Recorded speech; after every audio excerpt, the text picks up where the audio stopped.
A single black father struggles to provide for his daughter by selling snacks on the streets, until one day he unknowingly turns away a millionaire CEO.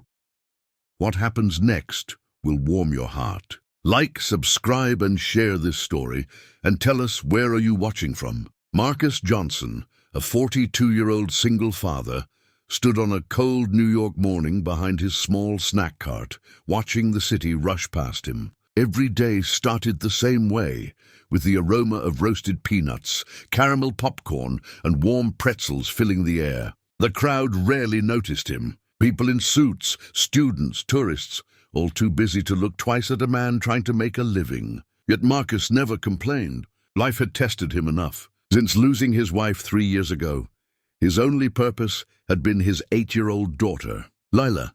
He woke before sunrise, packed her lunch, dropped her at school, and then took his cart downtown.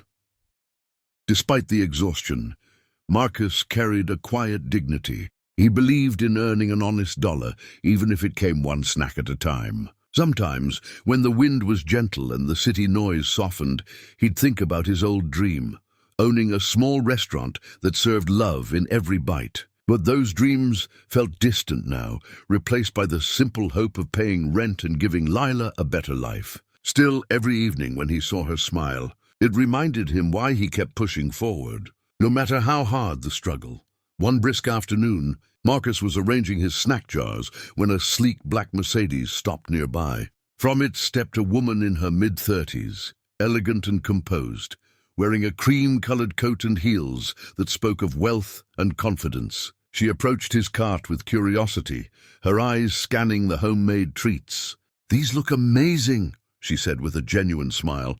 Marcus nodded politely and handed her a small bag of caramel popcorn. As she tasted it, her expression softened. It was better than she expected. "You've got real talent," she said thoughtfully. "Have you ever thought about expanding your business?" Marcus chuckled, shaking his head. "Mom, I'm just trying to keep the lights on. Dreams like that don't belong to people like me." She looked at him quietly, almost saddened by his words. "Maybe you're wrong," she said softly. Then, taking a business card from her purse, she tried to hand it to him. But Marcus misunderstood, thinking it was pity. "I appreciate it, but I'm fine," he said firmly, turning to serve another customer. The woman hesitated for a moment, then slipped the card onto his cart before leaving. Marcus barely noticed, unaware that he had just turned down a millionaire CEO. 2 weeks later, Marcus received an unexpected invitation slipped under his cart one morning.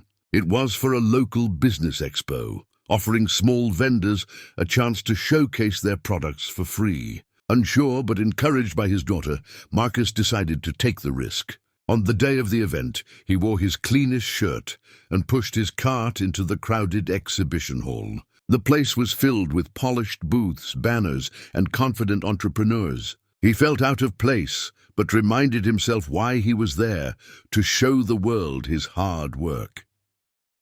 As he arranged his jars and samples, an announcement echoed through the speakers. The keynote speaker, a successful businesswoman named Evelyn Brooks, was about to begin. Marcus turned toward the stage and froze. It was the same woman from the street, the one he had brushed off weeks earlier. She stood tall, her presence commanding attention as cameras flashed. "Success," she said to the crowd, "often begins in the most overlooked places." Her words hit Marcus deeply. He realized how quickly he had judged her and how carelessly he dismissed an opportunity. For the first time, he felt a flicker of hope and a strong urge to make things right. When Evelyn finished her speech, the audience erupted in applause. Marcus hesitated, but then gathered his courage and walked toward her as she stepped off the stage. She noticed him immediately and smiled, her eyes filled with recognition.